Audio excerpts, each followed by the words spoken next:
Bueno, bienvenidos todos aquí en este nuevo capítulo número 10 de esta serie patrocinada por Freedom24, buscando esa cartera perfecta con diferentes invitados, tratando la actualidad, tratando el mundo de la inversión, la economía en general, cómo vamos a pivotar en este próximo 2025. Ya nos aproximamos a este momento en el que tenemos que pensar qué cartera tenemos que construir y qué contextos económicos a nivel global vamos a tener próximamente. Y hoy, pues yo estoy encantado de contar con el panel de invitados para charlar entre los cuatro toda esta situación, con Gustavo Martínez, que es habitual de este canal, Juan Ramón Rayo, que también, y por primera vez también Óscar de Visual Economics. Bienvenidos los tres y un placer conversar, ¿no?, esta hora que tenemos por delante. Gracias por invitarnos, Héctor. El placer es mío y supongo que nuestro, ¿no?, de todos. Sí, desde luego, es un privilegio, ¿no?, estar con gente de tanta altura, ¿no? Pues muchísimas gracias a los tres. Simplemente recordaros a los que veis este programa que la única manera de apoyarlo, de apoyar este tipo de charlas, es que dejéis vuestro like ahí en YouTube. No os cuesta mucho trabajo si os gusta este tipo de contenido. Acordaos de dejar vuestro like, que os suscribáis al canal, que muchos no estáis suscritos, y que dejéis vuestro comentario de lo que os va pareciendo todo lo que vamos comentando a lo largo de este programa. Recordaos que este espacio está apadrinado por Freedom24. De hecho, en breve os voy a comentar algunas novedades que hay, que yo creo que os es de bastante interés, pero para que lo tengáis presente. Pero antes, quiero lanzar un poco el contexto que tenemos y que quería hablar con todos vosotros. Como bien sabéis, en las últimas elecciones de Estados Unidos, que fueron en el pasado mes de noviembre, se proclamó vencedor Donald Trump. Ya no solo vencedor de la cita electoral, sino también, pues, el Partido Republicano se hizo con las dos cámaras, ¿no?, el control de las dos cámaras, y tiene, parece que, un control mucho mayor que en otras ocasiones, ¿no?, y que, bueno, pues tiene más margen de maniobra para aplicar política económica. Quería preguntaros qué contexto veis con un Trump con las manos menos atadas que lo que se había previsto anteriormente, pensando en un 2025, si hay algún tipo de riesgo, algún tipo de contexto que no se está teniendo en cuenta ahora, pensando, como digo, en 2025. Bueno, si queréis empiezo yo. Yo creo que el gran riesgo para 2025 y para los mercados es que la política económica de Trump, que tiene un sesgo claramente inflacionista, lleve a la Reserva Federal a no bajar tipos de interés tal como estaba previsto, o incluso, ya si nos ponemos en un escenario más catastrofista, que llegue a revertir las bajadas y empiece a subirlos, ¿no? Ese es un escenario que no es del todo inverosímil, porque, como digo, Trump quiere bajar impuestos, quiere recortar el gasto, pero todo indica que no será suficiente como para compensar la bajada de impuestos, quiere establecer aranceles, y eso, aunque el arancel no te genera una dinámica de inflación, te genera un salto de precios, pero no una inflación continuada. Si en 2025 empieza a desplegarse y la Fed quiere aparentar independencia frente a Trump, que les irá presionando para que bajen tipos, es una manera de decir, oye, no solo no los estamos bajando porque nos lo dice Trump, sino que incluso le llevamos la contraria y los subimos. Eso es un riesgo que está ahí, ¿no?, que los tipos sigan una trayectoria distinta a la que ahora mismo está anticipando el mercado. Bueno, no sé hasta qué punto lo está anticipando, porque si miramos la deuda a 10 años de Estados Unidos, ahí sí que hay un repunte de tipos indicando, pues, que el futuro de los tipos de interés ya no va a ser tan a la baja como se esperaba hace unos meses. Por supuesto, dentro de unos meses pueden volver a cambiar las expectativas. Hablo de las expectativas actuales. Ese es el gran riesgo, creo, para 2025. Si ya vamos a más largo plazo, pues podríamos hablar del riesgo de la sostenibilidad de la deuda pública, según cuánto déficit sostenido genere Trump, pero bueno, eso no es algo que en 2025 se vaya a dilucidar. Gus, si quieres dar tu punto. Bueno, yo lo malo de que se arranque Juan es que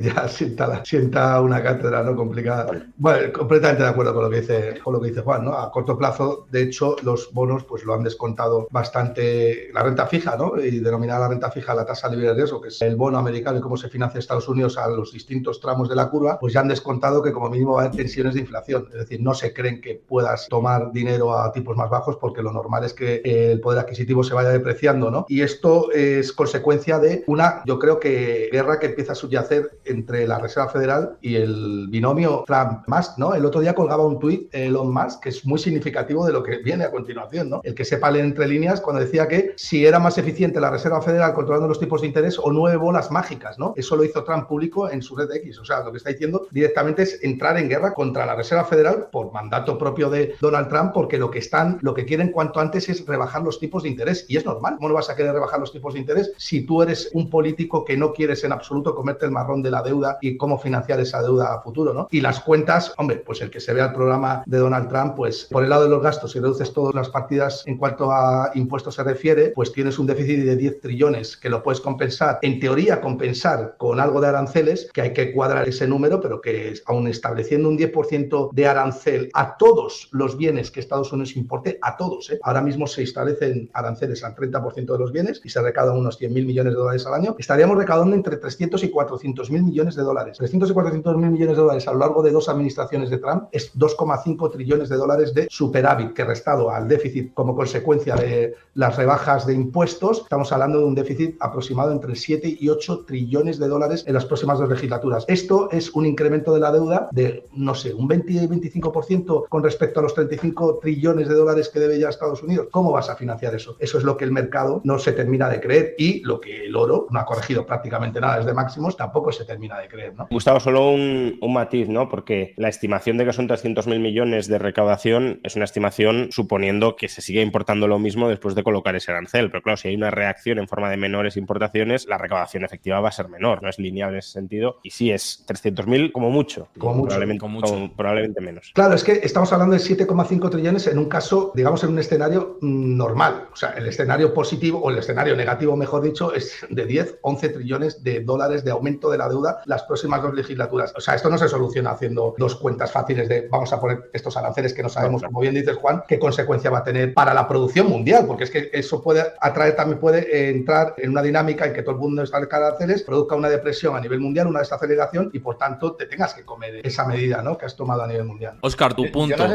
Yo no sé si sería muy inteligente por parte de otras regiones entrar en una guerra arancelaria. Probablemente no lo sería para Europa. Bueno, en general, creo que no es inteligente entrar en guerras arancelarias, a no ser que sea por causas políticas. Igual, por ejemplo, ahora en Rusia, cuando se ha hecho el bloqueo económico a Rusia, pues ahí más que un sentido económico tiene un sentido político, ¿no? Entonces, quizá por ahí se podría buscar una guerra por parte de otros países frente a Trump en aranceles, pero es que creo que a Donald Trump, francamente, eso le da igual. Creo que es irse a jugar en su terreno. Yo no creo que Trump tenga miedo de que le pongan aranceles, precisamente. De hecho, esa es un poco la visión proteccionista, quizá autárquica. No digo que Trump tenga una visión autárquica, pero que al final a los países que se quieren encerrar en sí mismos, yo creo que tampoco les preocupa mucho que otros les ataquen por esa vía. Quizá el resto de países podrían buscar atacar a Estados Unidos por otras vías, por ejemplo, quizá por la de los activos financieros. Creo que sería entrar en un jaleo terrible, pero igual por ahí sí que podrían hacer daño, porque al final lo que exporta Estados Unidos son activos financieros, es su producto estrella, y quizá atacarle por ahí sí que le podría hacer más daño. Quizá incluso algunos países podrían reducir sus reservas en bonos de deuda americana, no lo sé. La verdad es que creo que en general Trump, al menos para mí, me provoca mucha incertidumbre porque es que no sé qué es lo que va a hacer, porque un día te dice una cosa y otro día te dice otra. Cuando he estado preparando vídeos para el canal, yo y mis compañeros, claro, te vas a su programa electoral y es verdad que los programas electorales nunca son de fiar, porque muchas veces ni siquiera los políticos los escriben. Hay políticos que ni siquiera saben lo que hay en su programa electoral y esto, o sea, lo sé porque es que es así. He conocido políticos y es que funcionan así. Entonces, no solo es que el programa de Donald Trump no es específico. Te pone ideas, te pone casi como grandes frases filosóficas, pero hay muy poco específico. De hecho, es muy conocido el tema este de que Trump quiere poner un arancel universal a todos los bienes de todos los países, pero es que eso es difícil encontrarlo. O sea, no hay ninguna frase de Trump formal donde diga yo voy a poner un arancel del 10% universal. Sí que es verdad que él en un meeting lo dijo,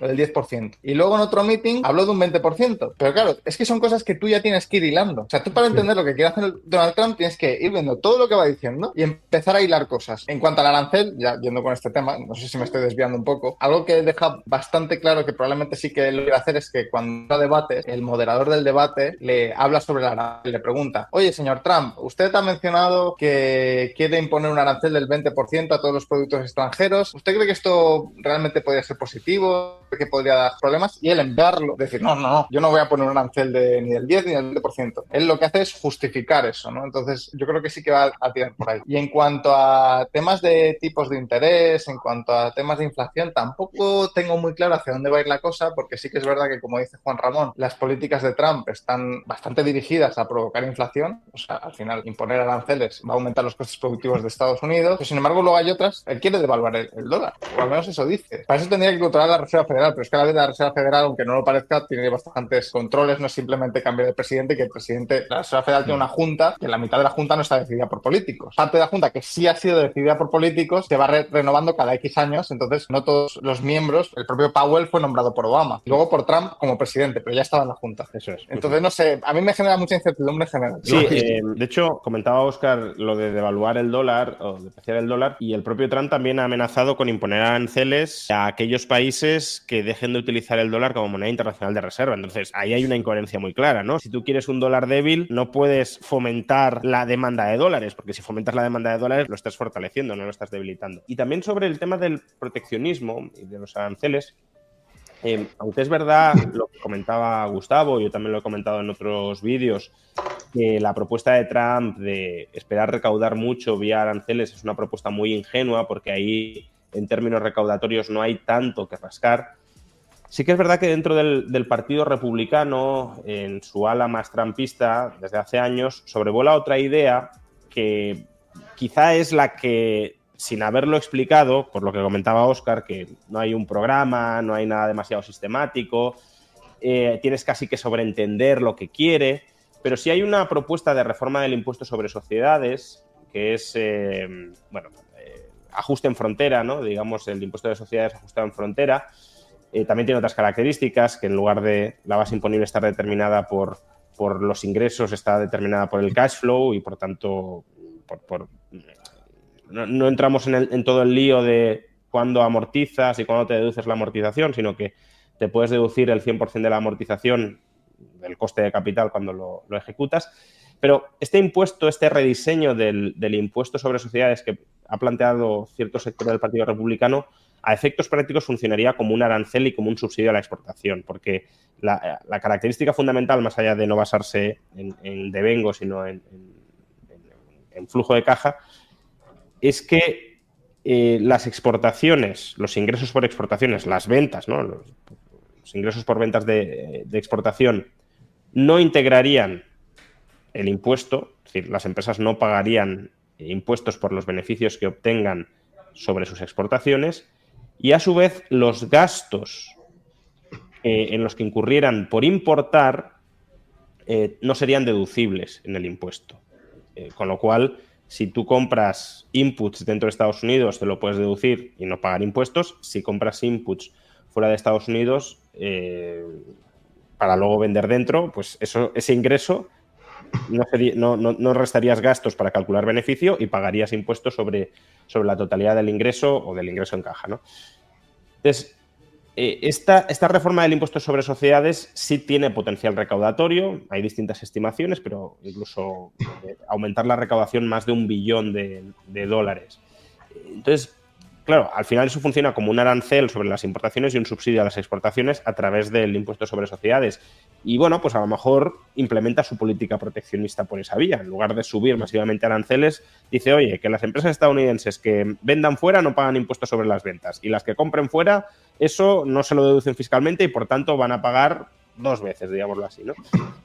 No lo sé, hay incertidumbre, pero lo que quiero decir es, en línea con lo que apuntaba Óscar, que no tenemos un manual muy claro de lo que va a hacer Trump, ni siquiera tomando su primera presidencia como precedente del que te puedas orientar. Obviamente algo puedes sacar de ahí, pero yo creo, quizá equivocadamente, pero creo que este Trump o el Trump de 2024 es en muchos sentidos, diría que para bien, en otros no tanto, pero en algunos sentidos para bien, diría que es distinto, bastante distinto al Trump de 2016, aunque solo sea porque esté Elon Musk detrás por ahora influyendo. Veremos durante cuánto tiempo. Ahora vamos a ir a este tema de Elon Musk, que creo que es muy, muy interesante. Dejadme un momento porque... Sí. Yo solo quería hacer un pequeño coletilla a lo que ha dicho Juan de veremos durante cuánto tiempo, ¿no? Efectivamente, esa es la incógnita, porque yo sinceramente creo que Elon Musk y Donald Trump no van a acabar juntos la legislatura. No, yo creo que... Ahora vamos a ese punto, que yo creo que tampoco. Lo voy a rescatar después, pero quería meter antes en debate, porque habéis dicho muchas cosas y añadir, ¿no? Hablaba Óscar de Powell, ¿no? Y la independencia o no que tiene la Reserva Federal. El otro día en la última reunión de la Fed, le preguntaban si daría un paso al lado, si se lo pide Trump, y él decía claramente que no. Le hicieron tres preguntas en relación con qué va a pasar con la nueva administración, y la verdad que se cabreaba bastante, o sea, se le veía bastante molesto con ese tipo de preguntas, viendo o queriendo defender su independencia, que sabemos que tampoco es que tenga una independencia total la Reserva Federal, aunque debiera ser así, pero él sí que defendía de voy a estar aquí, voy a hacer lo que toca hacer, y de hecho en sus últimas declaraciones comentaba la posibilidad de no bajar tipos de interés o de bajar los tipos de interés más lento de lo que está esperando el mercado. Quizá cantos de sirena o globos sonda o llamémosle como quiera, para intentar justificar su puesto, ¿no? Entonces, yo creo que eso va a ser también bastante incertidumbre de cara a la primera parte del año que viene, del 2025, y el foco en cómo pueden actuar los mercados, ¿no? Ha dicho antes Gustavo una cosa que me parece muy importante, y es el problema que hemos tenido hasta ahora de la pérdida de poder adquisitivo, especialmente de las clases más bajas, o el aumento de la brecha de la desigualdad tanto en Estados Unidos como en el resto de mercados desarrollados. Y voy a esto porque va muy al hilo de lo que estábamos hablando de las nuevas políticas, de si se generan más inflación, si el proteccionismo puede hacer que se impulse la parte de los servicios más al alza, sobre todo si se calienta, por ejemplo, el mercado inmobiliario en Estados Unidos, si hay más acceso a la financiación, por poner ese ejemplo, porque luego la parte de la energía quizá también influya bastante en los conflictos, cómo evolucionan en Oriente Medio y regiones que tienen bastante exposición a las materias primas energéticas, y eso yo creo que también va a ser un foco de riesgo o de riesgos de cola para el 2025. Pero hablando del poder adquisitivo y del problema que se ha creado, yo creo, y quería meter esto en debate antes de luego rescatar esto que comentaba Gustavo de Elon Musk, de que yo pienso que igual que en 2023, igual que en 2024 y en 2025 va a ser así, hay que proteger el poder adquisitivo propio, el ahorro que se tenga, porque ya lo decíamos, que estuviera Kamala Harris o estuviera Donald Trump, los gobiernos les iba a interesar meter una inflación anómala por encima de los objetivos de los bancos centrales, y pienso que va a ser así. Y soluciona esto, y ahora os pregunto solución para vosotros, ¿no? Pero soluciona esto, ya sabéis que yo lo he compartido habitualmente, hay que remunerar parte del ahorro en productos de más riesgo, de menos riesgo. Unos de los que tienen menos riesgo y que siempre he comentado aquí en el canal son los productos de ahorro, los planes de ahorro a largo plazo por ejemplo, los que ofrece Freedom24, que están dando más de un 5% anualizado en euros. Merece mucho la pena. Tenéis el QR para que os descarguéis ahí la plataforma, lo tenéis aquí en pantalla, y también el link en la descripción del vídeo y en el comentario fijado de YouTube para que le echéis un ojo. Es una alternativa. Oro, que decía Gustavo, pensando en muy largo plazo. Quizás renta fija, aumentando duraciones en función a ver qué políticas monetarias aplica la Fed, pero hay que mover el ahorro. No sé cómo lo veis vosotros, porque estamos en un contexto en el que no va a desaparecer la pérdida esta que tenemos, ¿no? de riqueza y que llevamos acumulada. El otro día leía que desde el 2002 un 50% casi de pérdida de poder adquisitivo, o más de pérdida de poder adquisitivo de devaluación de la moneda fiduciaria, porque luego los salarios han compensado la mitad, quizás esa pérdida de poder adquisitivo, pero bueno, en la moneda fiduciaria sí que hemos visto esa devaluación. ¿Vosotros cómo lo veis esto? A ver, si uno tiene sus ahorros en moneda fiat sin más, a largo plazo le van a robar hasta la camisa. Eso es un fenómeno de inflación en ocasiones lenta, pero persistente, que de manera acumulada te termina desvalijando. Lo que pasa que a poco que uno vea el escenario en el que se encuentra, lo que la gente suele hacer, al menos la gente que tiene un mínimo de responsabilidad financiera, es buscar productos de inversión más o menos seguros, conservadores, si uno no quiere asumir riesgos, pero que le renten un tipo de interés al menos cercano a la inflación para no perder acumulativamente ese poder adquisitivo. Ya digo, es que si tú lo mantienes en billetes físicos o en un depósito bancario no remunerado, en 20, 30 años has perdido el 30, 40 o 50%, ¿no? Según la inflación anual. Entonces, ya digo, en la era de la moneda fiat, uno tiene que buscar instrumentos que le proporcionen un mínimo de rentabilidad para cubrir la depreciación periódica de la moneda. Y sí, en ese sentido, pues bueno, hay muchos instrumentos posibles. Los títulos de deuda pública son bastante habituales, depósitos remunerados de ciertos bancos que no tengan a lo mejor tanto poder de mercado como para dejar de remunerarlos. o también pues las cuentas de ahorro de brokers como Freedom24 que proporcionan esa rentabilidad que cubre más o menos sobradamente la inflación y permiten mantener la liquidez dentro de esa cuenta de ahorro del broker. Sí, Gus. A ver, yo creo que, por supuesto, suscribo 100% lo que ha dicho Juan. Yo creo que el bono americano a 10 años al 4,5% está en una zona de tasa terminal o muy cerquita de la tasa terminal. Y digo esto porque Estados Unidos, financiándose al 5%, incurre en unos déficits mucho mayores, ¿no? Y unos gastos de intereses brutales. O sea, nosotros, cualquiera que tenga en la cabeza los números, si aplica 35 billones o trillones, mejor dicho, en dólares americanos de deuda que tiene Estados Unidos, aún teniendo en cuenta que ahora vienen muchísimos vencimientos de bonos, ¿no? Y tienes que refinanciar esas deudas al 4, bueno, dependiendo del posicionamiento de la curva, pero entre el 4 y el 5%, pues estás hablando de haciendo la fórmula rápida, pues entre 1,3, 1,4 trillones de dólares de déficit. Esto es una partida presupuestaria bestial anual, ¿eh? Estamos hablando de que es la segunda por detrás, o no sé si la segunda o la tercera por detrás de salud y alguna más, ¿no? Esto, obviamente, ¿qué significa? Pues significa que a la Reserva Federal, o mejor dicho, a Estados Unidos, es el primer interesado en estar corto de dinero, es decir, en que el dinero se deprecie para hacer frente no solamente a menores intereses, sino a volver la deuda, esa pesada deuda, menos onerosa, ¿no? Eso en cuanto a la financiación. Por tanto, yo creo que en el tramo largo de la curva, esperar que el tipo de interés o la tasa interna de rentabilidad a la cual se descuentan los flujos de caja que proporcionan los cupones de los bonos se vaya por encima del 4,5%, eso sería un escenario muy hostil, ¿no? O de inflación disparada, que puede darse también, pero que el margen de seguridad es amplio, ¿no? En cuanto a renta fija se refiere. Yo creo que es un buen posicionamiento el tramo largo de la curva, sobre todo porque puedes aprovechar la duración, ¿no? En el caso de que los tipos de interés empiecen a caer.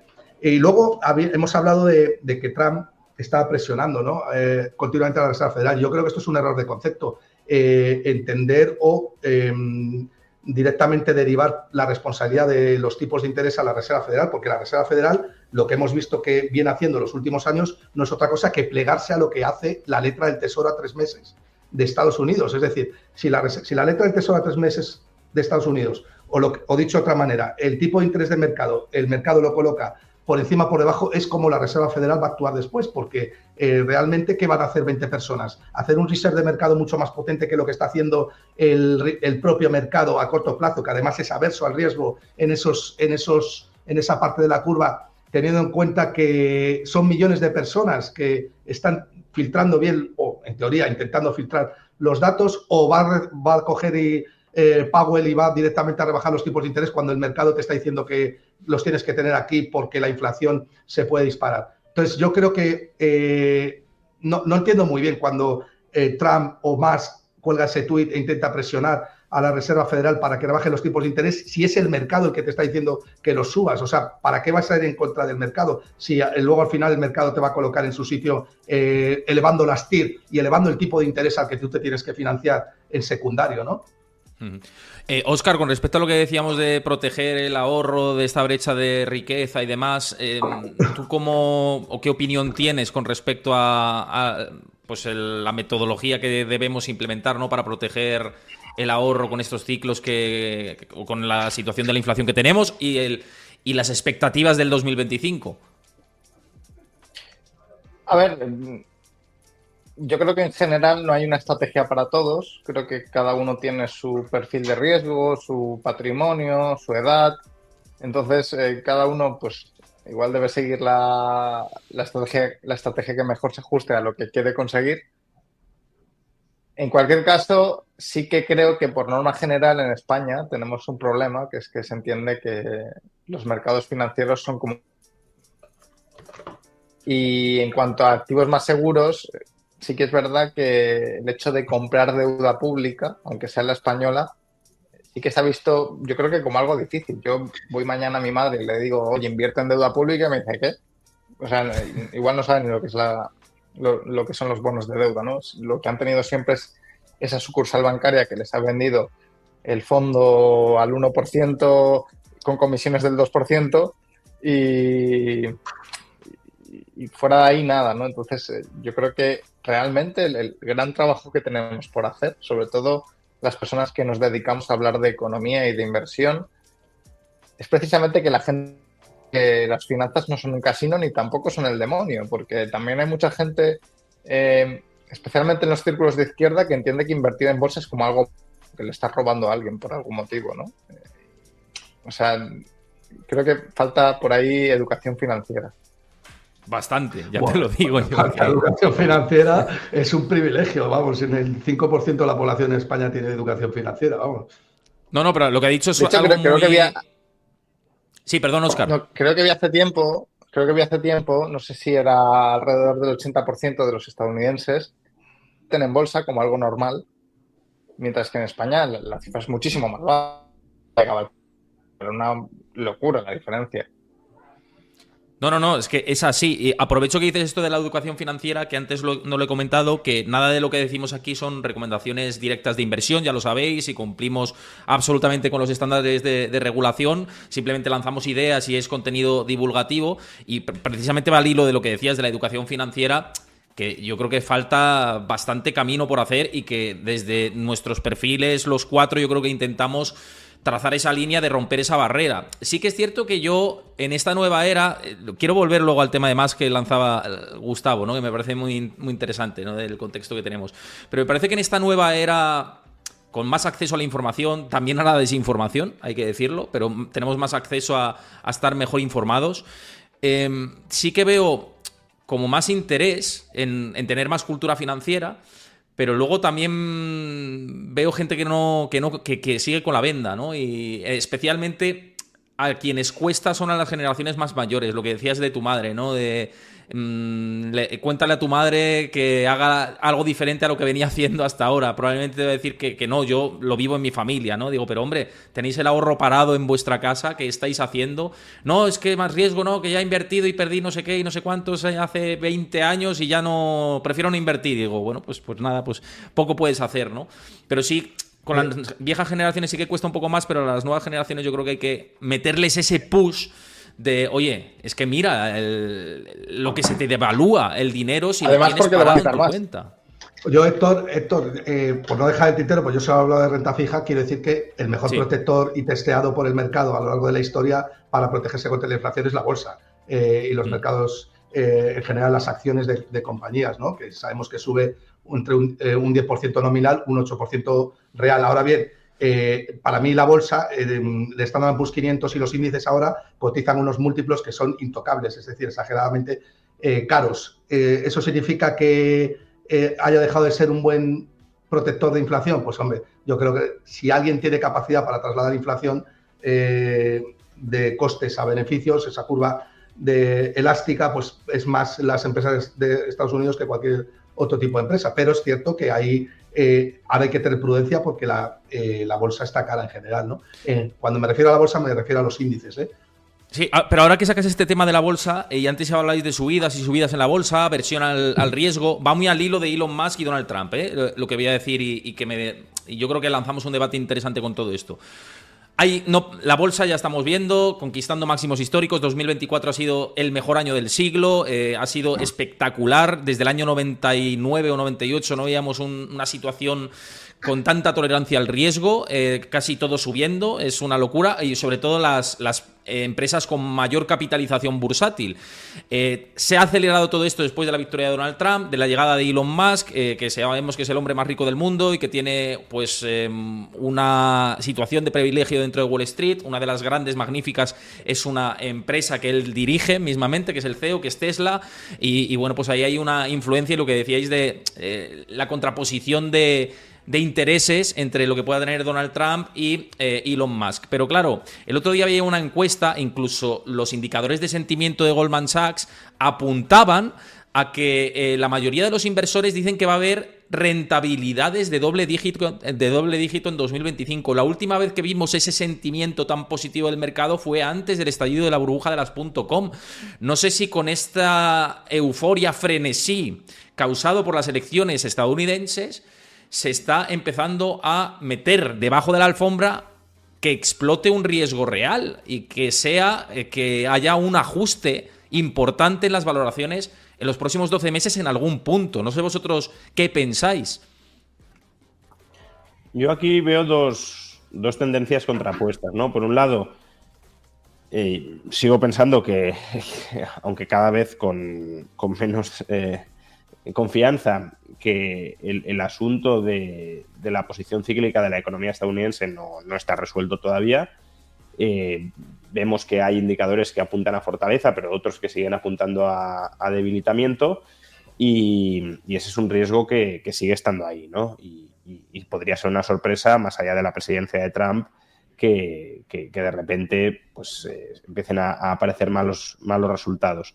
Pero, por otro lado, yo creo que la parte en la que tengo más esperanzas y en la que soy más optimista respecto a esta segunda presidencia de Trump es toda la parte de regulación de la economía, que es uno, además, de los encargos que tiene este Departamento de Eficiencia Gubernamental, que no deja de ser una consultora privada, porque no es ni siquiera un organismo público, que es, ya digo, es uno de los encargos que tiene, detectar todas las regulaciones que hay que eliminar para potenciar la economía. Y lo cierto es que si esto se hace bien, y creo que Trump sí quiere desregular, porque además en su primer mandato ya se le notaba que quería desregular, pero lo hacía de manera más o menos general y sin estar muy enfocado en algún objetivo concreto. Esta orden ejecutiva de por cada nueva regulación eliminas 2, vale, bien, o sea, borras hojarasca, pero al final, si tienes un sector, o muchos sectores, ¿no? Pero si cada sector está hiperregulado, tienes que desarmar bien la regulación de ese sector para poderlo oxigenar, ¿no?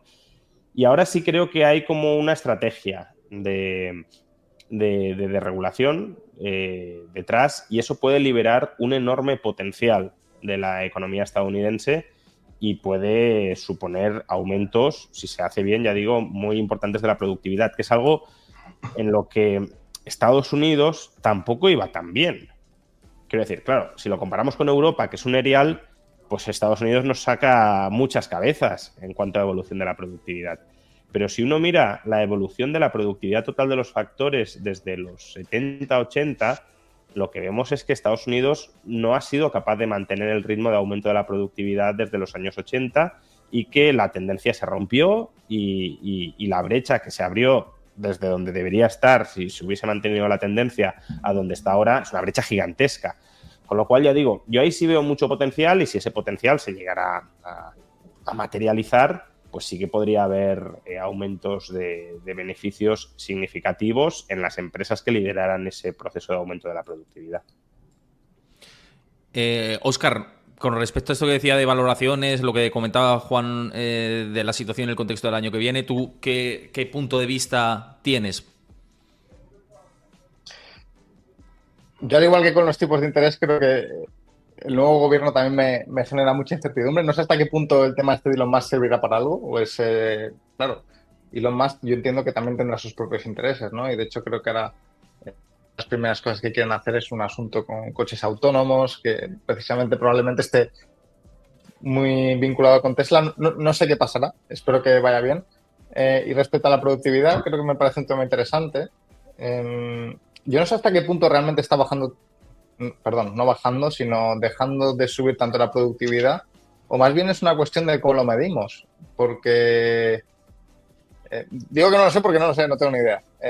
La cuestión es, creo que mucha parte de la productividad se está yendo a cosas que no somos capaces de medir, porque al final las medidas de PIB, cuando se empezaron a formular, estaban pensadas para medir la producción de clavos, de zapatos, de coches y de neveras.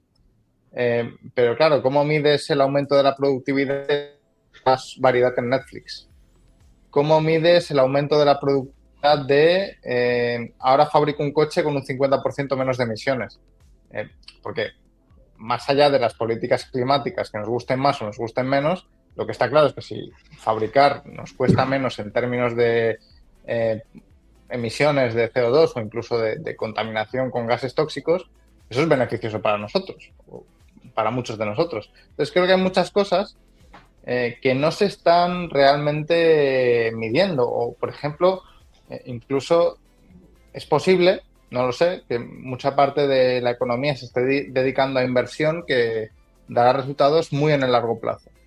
No lo están dando ahora, igual por ahí aumenta menos la productividad. No lo sé, es un tema que me interesa en general. Bueno, yo creo que la línea de lo que dicen Óscar y Juan Ramón, y sobre todo creo que el 100% del foco depende de la productividad. Absolutamente todo.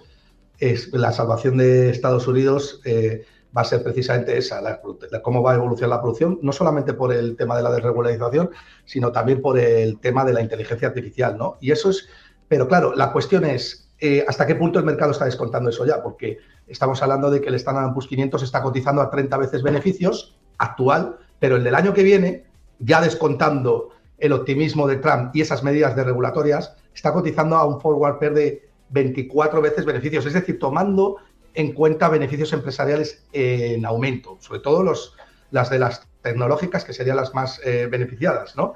Y esto es, claro, esto es un 24 veces beneficios, pues es una yield o una rentabilidad anual del 4%, ¿no? Que te está dando la bolsa de Estados Unidos, teniendo en cuenta que lo capaz que es el mercado de medir esa productividad en el muy estricto corto plazo. No sabemos a largo plazo si esa productividad va a aumentar mucho más y hacer que los beneficios empresariales sean mucho más altos y, por tanto, la relación precio-beneficios caiga bastante y estemos en un mercado normalmente, yo diría, en precio, no diría ya barato, ¿no? Pero claro, si tienes la tasa libre de riesgo en el 4,5% y tienes una bolsa que te paga un 4% con beneficios esperados del año 2025, resulta que tu prima por estar invertido en bolsa pues es de negativa o del 0%, con lo cual, ¿hasta qué punto es interesante estar invertido en las empresas de Estados Unidos? Cuando digo las empresas de Estados Unidos me refiero a las FANG, que son las que están haciendo que el múltiplo sea exageradamente alto. Y esa es la pregunta que yo me hago. ¿Es relevante la producción? Por supuesto, la productividad, el foco debe estar ahí,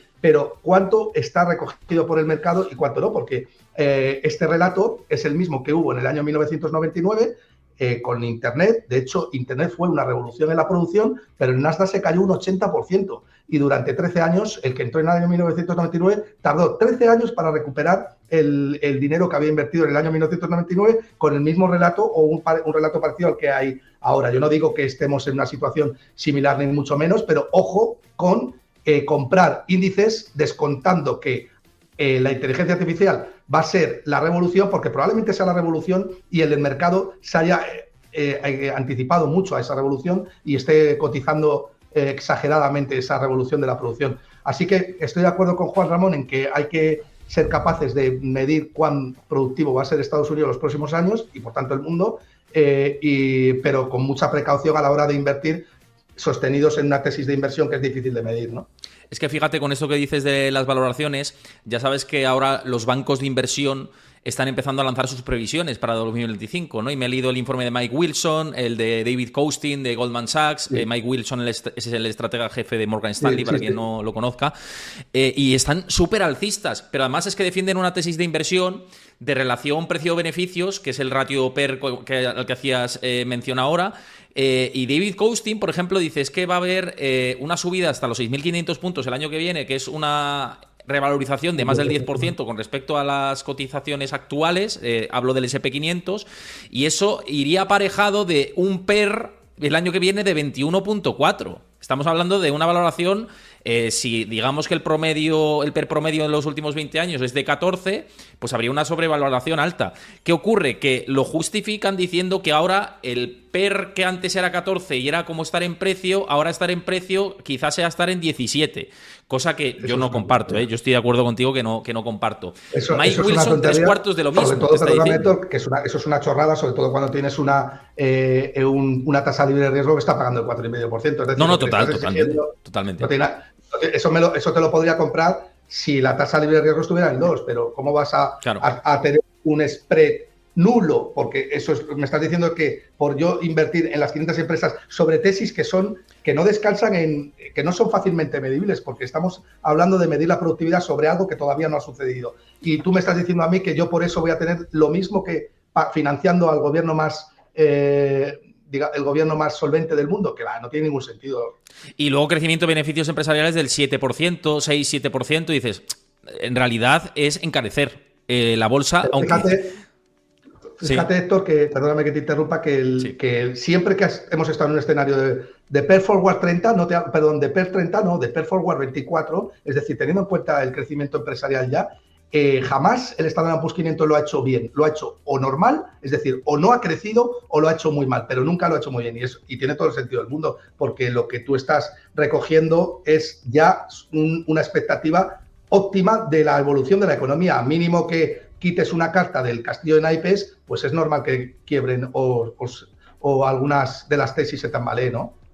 No, vamos, que estoy completamente de acuerdo. Yo simplemente digo que cuando están los vientos a favor o, digamos, los bancos de inversión pensando en vientos a favor extremos, y antes hacía la mención a las encuestas de sentimiento, generalmente luego no ha venido un año realmente espectacular, y es que además venimos del mejor año del siglo, es que no venimos de un año que haya sido plano, sino que venimos de un contexto en el que todo ha ido subiendo de manera espectacular. Y esto también va un poco al cuando había mucho... Sí. Claro. Mucho pesimismo en 2023, que venía la recesión, que muchos pensábamos que efectivamente venía, pues fíjate, no llegó, y eso provocó pues un muy buen año en bolsa, que hasta cierto punto se extiende también en 2024, claro, porque en parte todavía estamos en esa, o sea, superando máximos, pero claro, la acumulación ha sido tal porque veníamos de niveles bajos debido al pesimismo de 2022, ¿no?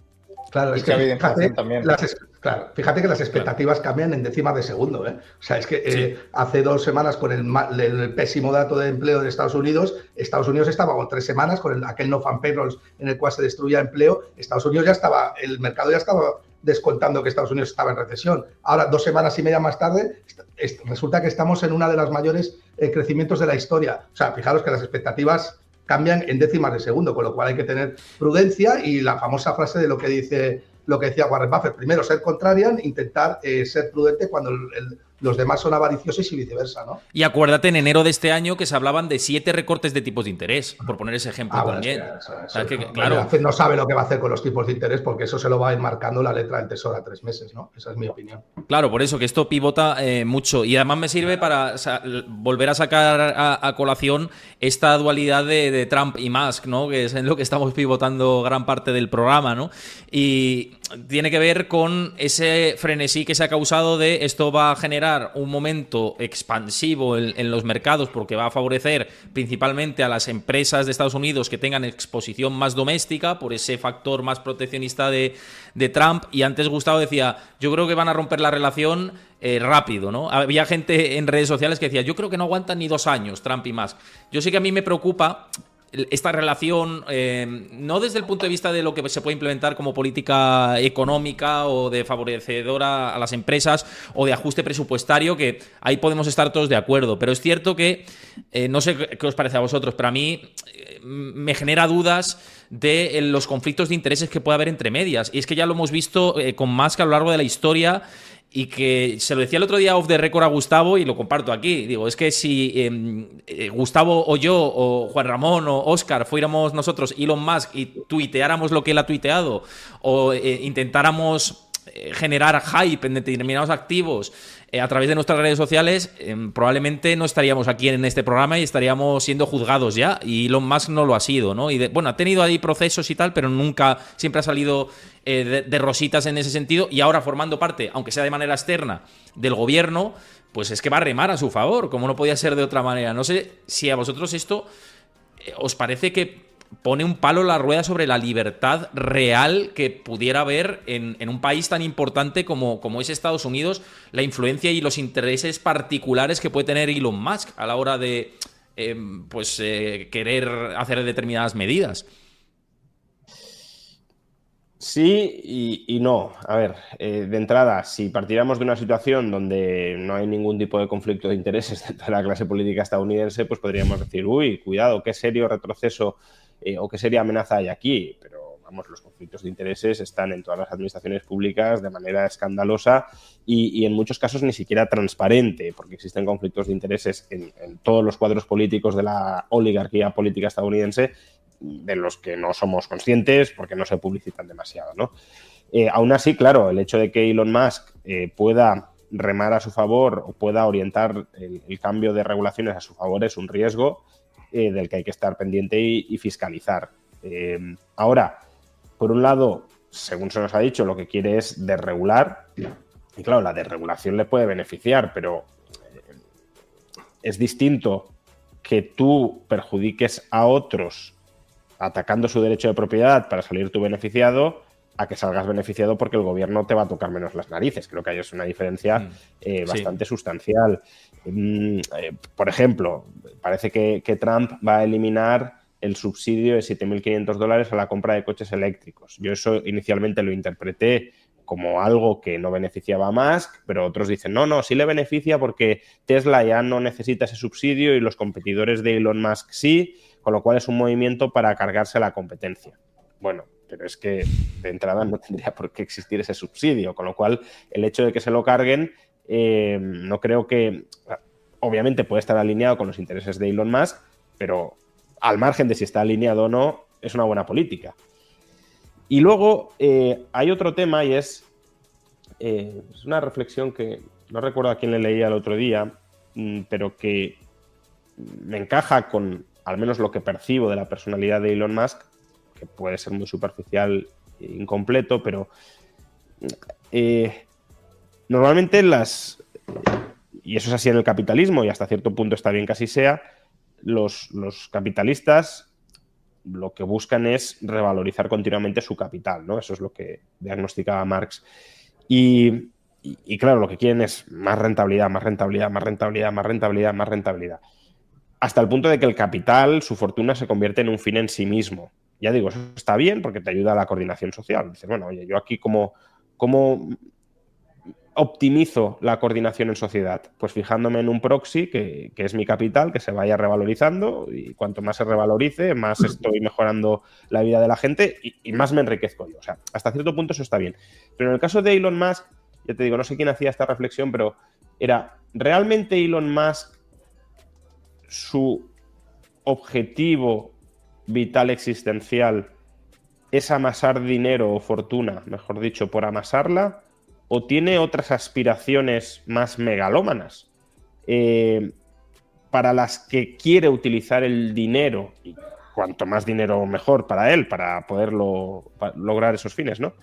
Poder utilizar el dinero como medio para llegar a Marte, para desarrollar inteligencia artificial, desarrollar robots, solventar el problema demográfico, luchar contra el virus woke, ¿no? Que es para lo que, según dice, compró Twitter. Entonces, claro, si todo eso es así,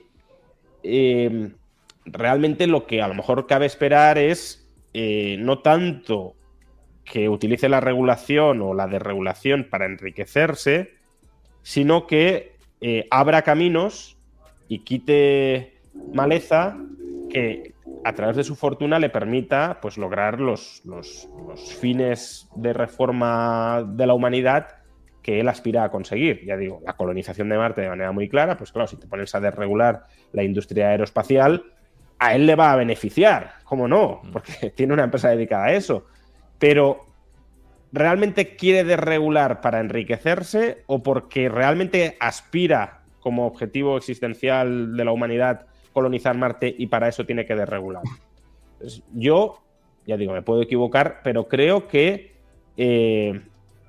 el grado de hiperactividad en tantísimos frentes distintos y además todos tan largoplacistas y cruciales para el futuro de la humanidad que caracterizan a Elon Musk, creo que nos indica que es un tipo de persona que no busca meramente maximizar su fortuna, sino lograr objetivos tremendamente ambiciosos y que, si acaso, la desregulación está orientada a facilitar que esos objetivos se puedan conseguir. Yo estoy 100% de acuerdo con lo que ha dicho Juan. Yo creo que Elon Musk es un competidor nato y compite contra sí mismo, ¿no? Y quiere llevar a la humanidad a cotas donde nunca ha llegado, ¿no? Más que nada porque es una persona que tiene tantos millones de dólares que su valor marginal sobre un euro más es nulo prácticamente, con lo cual no puede ser un fin último salvo que estuviera enfermo de dinero, ¿no? Y no es el caso de Musk. Sí, Óscar.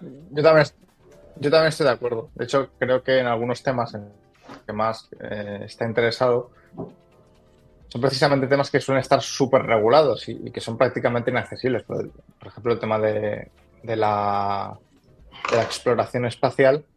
Pero también hay muchos otros temas de este estilo que igual pronto veremos a más que tratar. No sé, por ejemplo, cosas casi distópicas, ¿no? Pero igual modificación genética, quizá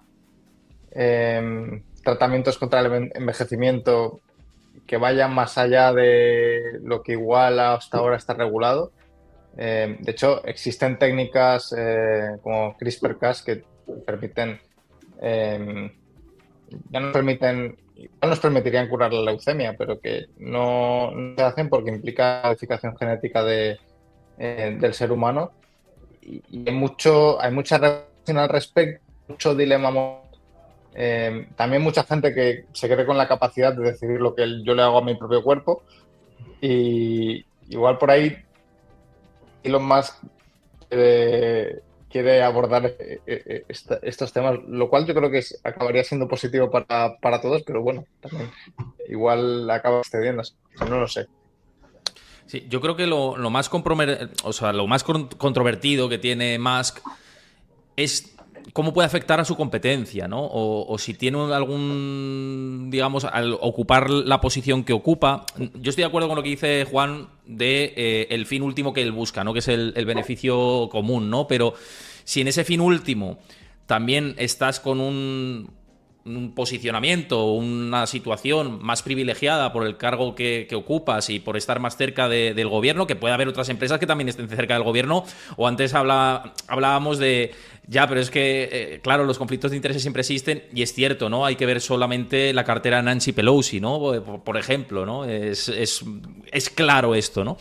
Pero, claro, el problema es si tú quieres, o si no que quieras, sino que de manera indirecta manipulas el mercado de alguna forma, que es que lo hemos visto a través de sus publicaciones en las redes sociales y cómo ha disparado y en otras ocasiones ha hundido la cotización de Tesla, por poner el ejemplo, porque así le ha interesado, ¿no? Y esto ya digo, si lo hacemos otros, pues tenemos unas implicaciones incluso penales, y en su caso yo creo que tampoco se ha mirado con mucho detalle, no sé si por ser quien es o porque no interesa, por información que él maneja sobre el resto, pero no sé si esa desregularización va a hacer que el mercado actúe con más libre albedrío y que, bueno, pues que no pensemos en manipulaciones, sino que simplemente se hace de esta manera y ya está, y son las nuevas reglas del juego.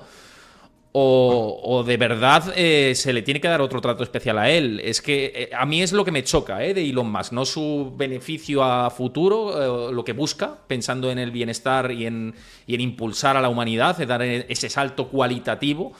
En eso estoy, yo creo que bastante alineado con lo que estáis diciendo todos, pero sí en las herramientas que él maneja, en muchos casos, para sacar ese beneficio, ¿no? Que en otros mortales pues estaríamos bastante penalizados. A ver, yo creo que el conflicto potencial de intereses es muy obvio, pero bueno, habrá que ver las medidas que toma. No cualquier medida que tome que le beneficie indirectamente tiene por qué suponer una manipulación de mercado. Como decía, eliminar las ayudas a los coches eléctricos le puede beneficiar porque los competidores a lo mejor se caen sin esas ayudas, pero es que, de nuevo, la cuestión es si esas ayudas eran inicialmente legítimas o si no, el argumento cuál es, que hay que mantener mimada la competencia para que compita con Tesla, con soporte gubernamental. Pues tampoco lo veo, ¿no? Ahora, claro, si dijeras, no, mira, es que se va a duplicar las ayudas gubernamentales a los coches eléctricos más avanzados, por ejemplo. Pues, o se van a colocar aranceles a la importación de vehículos extranjeros, y eso es algo que promueve Trump, pues claro, Musk, pues ahí claro que puedes decir, oye, esto lo haces porque crees que es beneficioso, porque te beneficia a ti concretamente, y ahí pues cantaría mucho, pero que habrá que claro, pero ¿quién le para los pies? O sea, ¿quién sería quien le parase los pies si se excede en ese caso? Pero es que eso lo puedes decir de absolutamente cualquier político, quiero decir. Creo que esto no es un problema que sea específico de Elon Musk, que es un problema de quien tiene poder político y, por tanto, de quién vigila a los vigilantes, quién vigila a quien tiene el poder, si nosotros estamos desarmados y no tenemos ese poder, ¿no? Entonces, sí, por supuesto que hay que estar ahí vigilando y criticando cuando cuando aparezca uno de esos conflictos de intereses que remen en su favor, pero es que es la lógica inherente del poder político y lo único que se puede hacer, ya digo, es vigilar desde fuera y criticar desde fuera, sea más o sea cualquier otro. De hecho, yo creo que el verdadero conflicto está en que Elon Musk proponga medidas liberales contra un Estado como Estados Unidos, que aunque el peso, el sector público pesa menos que en Europa, no sé si llega a un 30% con respecto al sector privado, sigue teniendo como incentivos proteger el propio Estado, ¿no? Y todo lo que sean medidas liberales van encaminadas a reducir el Estado, ¿no? Pero yo creo que el verdadero conflicto está en lo que ha dicho más de tener un dólar fuerte, ¿no? Y yo creo que Estados Unidos no se puede permitir el lujo de tener un dólar fuerte, ¿no? Y además que esto es como decía la teoría del milkshake, ¿no? De Johnson, ¿no? Que decía que un dólar fuerte podría hacer precisamente morir de éxito al dólar, ¿no? Y yo ahí es donde más veo el conflicto encaminado, ¿no? Pero incluso es contradictorio esto del dólar fuerte con otros mensajes que él lanza de que quiere tener los tipos mucho más bajos, ¿no? Es decir, que no tiene ningún sentido. Es que no tiene ningún sentido. Claro. O sea, yo creo que es un mensaje más de injerencia hacia el resto del mercado, porque esta pseudo guerra de divisas que se va a librar en los próximos años, y lo que yo creo que quiere más es mantener un dólar flojo contra bienes y servicios y fuerte contra el resto de divisas. No sé cuál es vuestro parecer. No... el valor del dólar es el valor del dólar, ¿no? Claro. No, yo creo que ahí hay una incoherencia clara. Lo único sería como que los demás utilicen tu moneda y te compren tu deuda y, por tanto, puedas mantener tipos de interés bajos, pero aún así la moneda se mantendría fuerte, claro. Claro. Podrías llegar a tener tipos bajos con moneda fuerte si hubiese una especie de compras forzadas por parte de tus aliados de tu moneda extranjera o de tus títulos de deuda pública extranjera. Pero claro, si compran, eso se va a apreciar, no hay mucho más que hacer. Sí, ahí hay una incoherencia muy obvia. Sí, para mí es la mayor incoherencia que yo veo, perdona. Algo curioso que pasó en la época post-pandemia es que mientras Estados Unidos tenía un montón de inflación, el dólar se apreció mucho. Claro. Que también en otros países pues hubo inflación. Claro, también me parece que el dólar es un curioso porque como se usa como moneda de reserva y como se usa también para las transacciones de petróleo y en general para la mayoría de transacciones internacionales, sobre todo las que vienen desde Occidente, porque ahora están ahí con el tema de los BRICS, algunos países comerciando en yuanes. Yo creo que a mí me sorprendió mucho lo que pasó hace un par de años con el tema de, o sea, al final buena parte de la crisis inflacionaria viene por los paquetes de estímulo de Estados Unidos, que es una impresión de billetes a mansalva, y me sorprendió que a la vez eso no provocase que el dólar se viniera abajo. Y yo tengo un par de hipótesis que no sé qué pensáis vosotros. De todas formas, creo que es un tema que probablemente requiera más estudio o mirárselo bien, pero tengo dos hipótesis que, bueno, la primera es, en un escenario de incertidumbre, probablemente se empezó a reservar mucho más dólares, ¿no? Entonces, incluso aunque hubiera inflación y aunque esa inflación en Estados Unidos provocara incertidumbre o fuese mala en teoría para el dólar, claro, al generar incertidumbre, más gente atesora dólares y se revaloriza, ¿no? Lo cual es un poco contraintuitivo. Por otra parte, si hay inflación en dólares y también esa inflación se extiende a otros países, porque, por ejemplo, digamos que Estados Unidos compra muchos productos en India, en China, en un montón de sitios y los paga con dólares. Si esos precios suben en dólares, Europa también tiene que comprar dólares para pagar esos productos más caros en dólares. Entonces, quizá tienen que... sobre todo si tienen demandas más inelásticas que no varían mucho, igual tienen que demandar más dólares porque los precios en dólares han subido y eso igual hace que el dólar crezca de valor y un poco lo mismo con el petróleo, ¿no? Pero bueno, son ideas un poco al aire. Me gustaría saber qué pensáis, la verdad. No, bueno, a ver, si tú tienes inflación interna y otros países tienen inflación interna, tu moneda se puede apreciar frente a las otras, ¿no? Lo que sería muy raro es que tú tuvieras una altísima inflación interna, el resto de países no, y tu moneda se apreciara. Lo que a veces se dice, ¿no? Que que las monedas fiat no fluctúan, sino que se hunden a ritmos distintos. No creo que sea esto necesariamente así, pero no me sorprende que Estados Unidos, teniendo inflación interna alta, tuviera una apreciación del dólar, porque como dices, la incertidumbre, los altos tipos de interés reales que se pagaban en ese momento y que por tanto atraían demanda de dólares justamente para combatir la inflación, pues alimentaban esa fuerte demanda. Aparte, pues que por mucho que se diga, la economía mundial está cada vez más dolarizada, no menos dolarizada, ¿no? Eso. Bueno, yo creo que de hecho lo que dice Juan es 100% real, ¿no? La economía americana está cada vez más dolarizada y buena prueba de ello, y es la dirección en la que ha apuntado Óscar, es que hemos tenido inflación en el año 2022 y el resto de divisas mundiales se han ido a mínimos históricos contra el dólar, siendo Estados Unidos el principal promotor de esa inflación. El yuan se fue a mínimos del año 2006. Japón se las ha visto y se las ha deseado para mantener la paridad, el que no se hundiera demasiado el yen. La libra, más de lo mismo, y el euro ni te cuento. Entonces, creo que sí, que eso es el efecto del que hablaba antes, milkshake, ¿no? Que parta de donde parta el problema en Estados Unidos, el efecto refugio que tiene el mercado sobre el dólar va a hacer que aumente la demanda de dólares, aunque seas tú el principal promotor de ese problema, ¿no?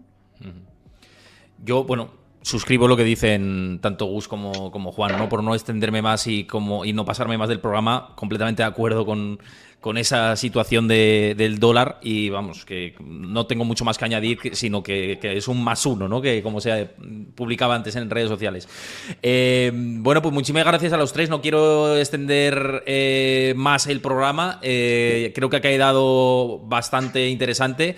La verdad que bueno, pues hemos tratado muchos temas que quería tratar previamente y otros que han surgido a lo largo del programa, y bueno, pues ya sabéis que esta es vuestra casa cuando queráis. Óscar, bienvenido por primera vez una vez más aquí, y Gustavo y Juan, pues la verdad que un placer como siempre contar con vosotros. Nos seguiremos viendo, seguro. Muchas gracias.